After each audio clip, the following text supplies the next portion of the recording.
dilim sa buong lupain hanggang pagsapit ay 3 ng hapon. Doon nawala ng liwanag ang araw at ang tabing ng templo ay napunit sa gitna. Sumigaw ng malakas si Jesus, Ama, sa mga kamay mo'y pinagtatagubilin ko ang aking espiritu. Alam niyo po, yan po ang pinakahuli sa 7 huling salita ng Panginoon bago siya malabukan ng hininga. At doon makikita natin ang tinatawag na contentment. Kaya ang ating puso ay puno ng tinatawag na contentious. That's the word of contentment, heart, or contentious heart. Kumbaga tayo lahat ng mga may pananalig sa Panginoon, kasama tayo sa mga nagsambit ng Panginoon. Malamang pagdating ng takdang panahon, sa oras na ay panagot ng hininga, yun rin ang pumambibig natin, ang winika ni Jesus. Katuwang, may kapanatagan ka ba sa iyong puso tulad ng kapanatagan ng Panginoong Jesus? Ano ang makikita natin at ano ang may palagay natin kapag ang contentious heart ay sumasalamin sa atin upang tayo mga mananampalataya ay patuloy na manalig at manampalataya sa Kanya. Katuwang, magpasalamat tayo kay Jesus at sa pamamagitan ng mensahe at kapahayagan ng Panginoon sa pamamagitan ng 7 huling salita ni Jesus, tayong lahat ay patuloy na magkaroon ng kapanatagan.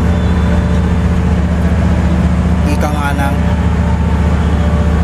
pinakahuling linya ng Tagalog worship song, panatag ako dahil sa iyo. Dahil kay Jesus, binigyan tayo ng kapanatagan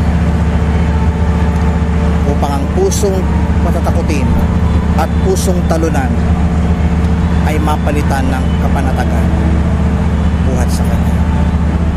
Salamat sa Kristong nag-alay ng sarili sa krus upang tayo lahat ay malaya, maligtas at malayang umibig at malayang magpatawad sa isa't isa.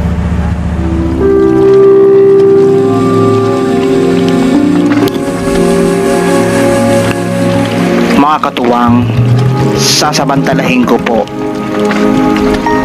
ang reflection sharing na dapat na inatasan ko si Coach Mean Mabesa Mijares.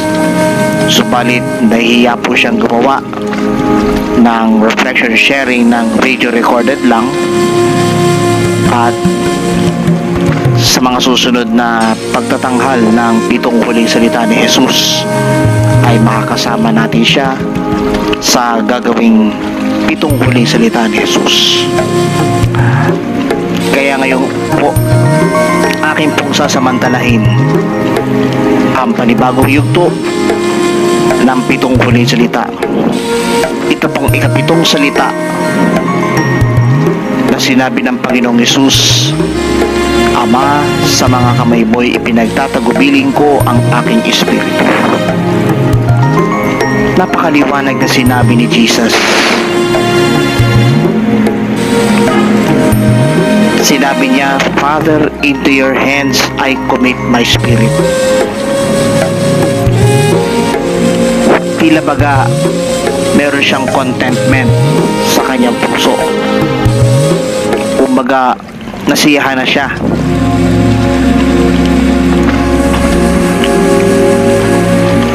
Kumbaga ang sa tao ay disihana sa mga bagay na dapat ay ma-relax.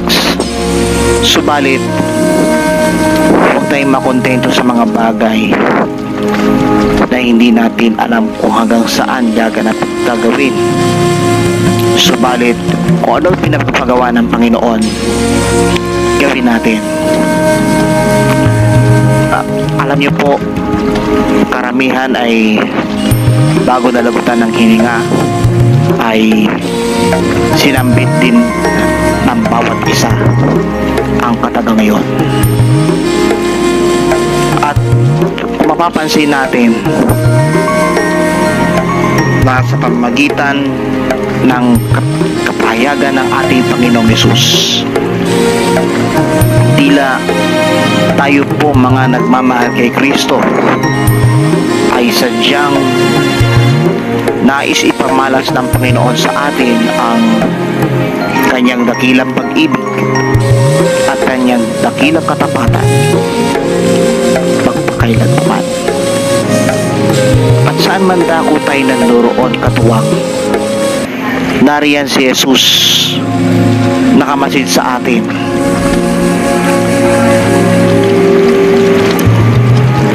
He made any contentment God had asked or ordered him.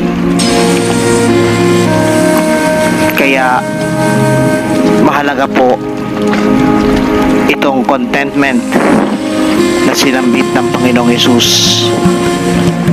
Yan po ay para tayo pong lahat ng mga may pananampalataya sa Kanya ay patuloy na makapag-isa. Maliwanag ang sinabi ni San Pablo Apostol, kaya't ang sino mang nakapag-isa kay Kristo ay isa ng bagong nilalang. Wala na ang dating pagkatao, siya'y bago na. Kaya katuwang, huwag tayong mawala ng pag-asa. Damhin natin ang pag-ibig ni Jesus. Samantalahin ang pagkakataon na makapag-isa upang sa pamamagitan ng pagbabahagi ng kanyang mga salita, tuwiran nating iparating o ipapatid ang kanyang mga salita.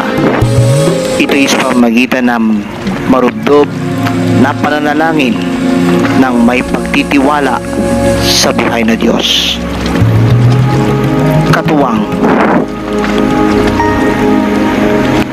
marami sa atin ang tila sarado ang puso. Ano nga ba ang saysay ng buhay ng tao? Kung ang puso ay laging sarado, buksan natin ang isip at puso sa buhay na Diyos.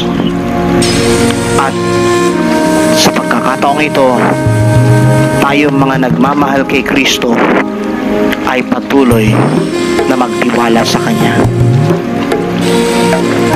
Into God's hands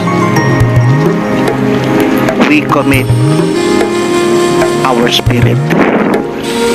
Kaya sa oras na tayo'y lumisan sa mundo pagdating ng takdang panahon, bago pa man tayo managutan ng hininga, paulit-ulit nating sasabihin ang sinabi ni Kristo, Father, into your hands I commit my spirit. Tayo po mga nagmamahal, ipinagkakatiwala sa kamay ng Panginoon ang lahat ng suliranin. Ipagkatiwala natin sa Panginoon ang lahat ng uri ng pagsubok sa buhay. Katulad ng mga nangyayari sa kasalukuyan, tila baga patuloy na nakikiisa. Tayong mga nagmamahal kay Jesus, huwag tayong mawala ng pag-asa. Kung patuloy tayong magtiwala sa Kanya, tiyak tayo ng mga nagmamahal kay Kristo ay patuloy na manalig at manampalataya sa Kanya. Nawa sa panahon ng mahal na araw, isa puso natin ang salita ng kasiyahan upang patuloy tayong ingatan at gabayan ng buhay, banal at makapangyarihang Diyos na siyang naglaan sa atin ng tunay na kahulugan ng pagmamahal ng Diyos. Ang kanyang pagmamahal sa atin, kaya sinakripisyo niya ang sarili sa krus upang tayong mga nagmamahal kay Kristo ay patuloy na manalig at manampalataya sa Kanya. Sa pagkakataong ito, huwag tayong mawala ng pag-asa. Sikapin natin na patuloy tayong magtiwala sa Diyos at upang ating masilayan ang presensya ng ating Panginoong Jesucristo. Kaya sa takdang panahon, sa oras na tayo ay lumisan sa mundo, pagdating ng takdang panahon,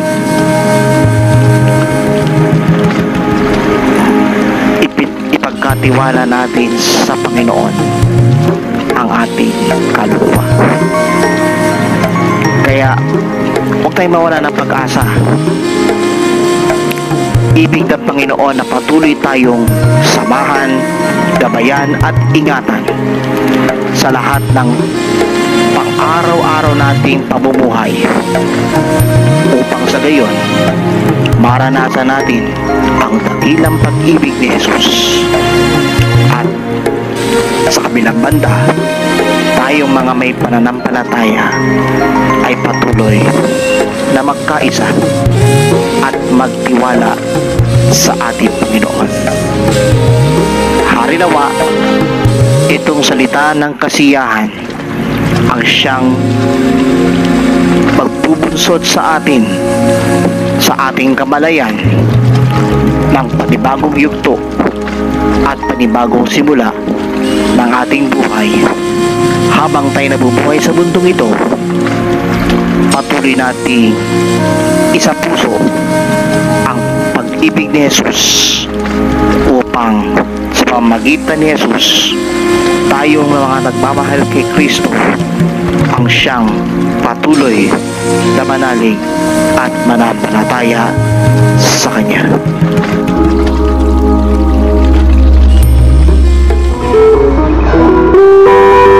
Sama-sama natin magbalik tanaw sa mga pinagdaanan ng ating Panginoon sa ginawang sakripisyo sa krus ng Kalbaryo.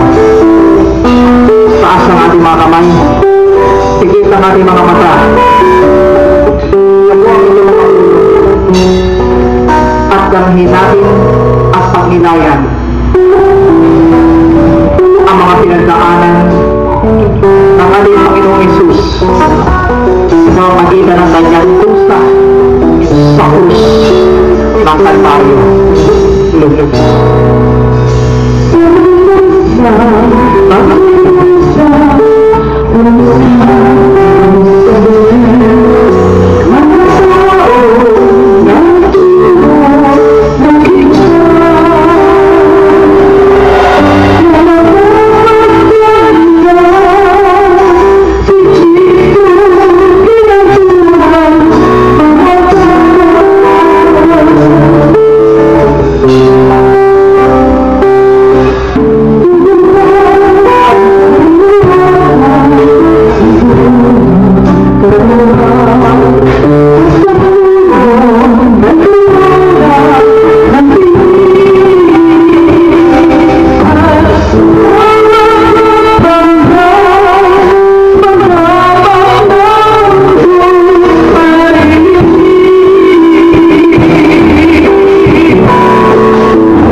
Panginoon, kami iyong patawarin. Kasalanan ng mundo ay inako mo.